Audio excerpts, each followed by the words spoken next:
Amid all of this, former President Trump is plotting his return to the public stage. This summer, he is planning campaign-style rallies. Yes, I'm talking about rallies again.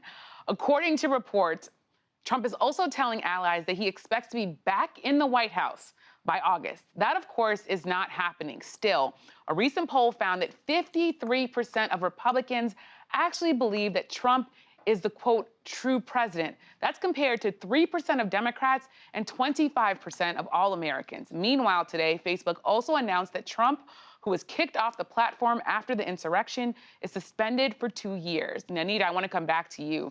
On Saturday, President Trump is going to speak at North Carolina's annual state Republican convention.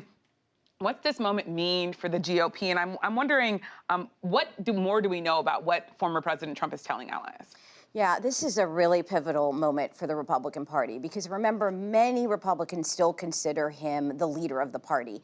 So you're going to have Republicans all across the country in localities and states and in Congress really trying to see what that message is. This is our first time really seeing him in person giving a speech since he left. And so they're going to be wondering, what is that message? And so really he has two ways to go.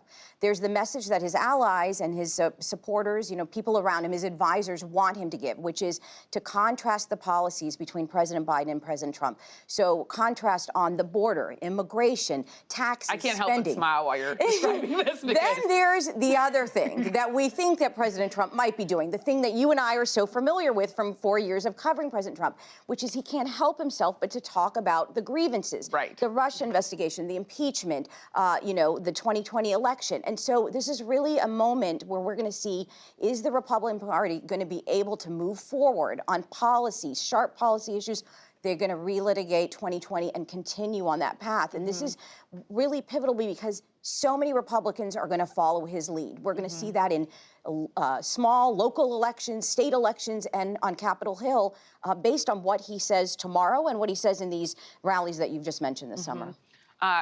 It's just such a familiar fight there, right? Between, do you talk about policy or grievances?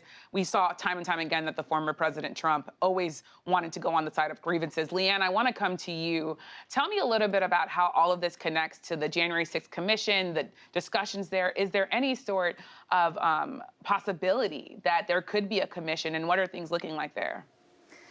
As far as a commission is concerned, it looks highly unlikely unless Senate Democrats can find 3 more Senate Republicans. There were 6 who voted for it. Senator Pat Toomey missed the vote, but said that he would have voted for it if he were here. So let's just say 3 more Senate Republicans are needed until McConnell gives any sort of signal that he would support a commission. There is very little chance that they're going to find the 10 Republicans needed for it to pass. And, there's a lot of landmines in that commission. Why, people are under questioning what was the big deal about creating a commission to look into what happened. But for Republicans, there was a lot of problems with it. For one, the final report could implicate a lot of members of their own party. So they obviously don't want that. Republican leader Kevin McCarthy is potentially a witness since he talked to the former president on that day. And even for McConnell, he would have the role in any sort of commission to appoint some of the Republican commissioners, and that is filled with landmines too.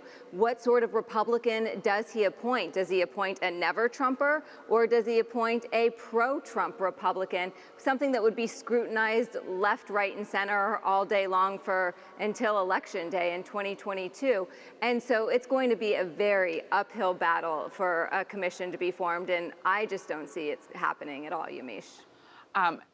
It's all fascinating what's going on the Hill. And we want to go to another former Hill lawmaker, that is. This week, former Vice President Mike Pence, who had to be ushered to safety during the insurrection, spoke about how he sees January 6th. President Trump and I have spoken many times since we left office. And I don't know if we'll ever see eye to eye on that day. But I will always be proud of what we accomplished for the American people over the last 4 years. Annie, I want to come to you. what does this say about the fact that former Vice President Pence is kind of showing daylight between himself and the former president? And is this an early test possibly for him running for president? Well, it's been so interesting to see how the different Republicans who are in this potential field are contending with Trump, who's sort of the center of gravity. And, you see some Republicans kind of trying to get closer to him who hadn't been in the past. But, Pence, I think that this was sort of a jaw-dropping moment for Pence, because for him to make that statement and to, as you put it, put a little bit of daylight between him and the president, he clearly sees something in his future to where he can be a Republican who obviously has the Trump record, but is going to would potentially govern in a little bit of a different way, which is, I think, what he was signaling there. And there's been a pattern, Astead, in the minute, 30 seconds that we have here, about 30 seconds, that former President Trump, he attacked the former President Obama for the racist birther conspiracy theory, claiming that he wasn't born in the U.S. He did this familiar thing with Kamala Harris. Now he's questioning whether or not President Biden is legitimate. What does this say about this tactic being used over and over again, and it working sometimes? Yeah, I think it is a party and a base that has come to embrace conspiracy as a means of demonizing the enemies that they share. And so I think from the President Trump all the way on down to the base, it has been one that they've embraced, and it is forcing the elected officials in Congress to do things that they are even uncomfortable with. We had that moment of reflection from Republicans in the immediate aftermath of the 6th. The reason why that doesn't last from then to now is because the base is not with them. They're with the former president. Anita, in the 10 seconds we have left, we have a little bit of time. What do you make of the fact that this is a tactic former President Trump has used over and over again? Yeah, it's just this is his pattern, right? He has been successful. He has gotten millions, tens of millions of votes based on this. So he sees that. We can criticize him, but we see what these supporters want, what his base wants, and he knows that, and he's playing to that. And it is a pattern that he's just used over and over again, one that we've just seen, one that was successful for him. It's how he got his political career started, and now he's doing it again. And there are, as we showed through polls, a lot of people are following him down that kind of conspiracy theory road.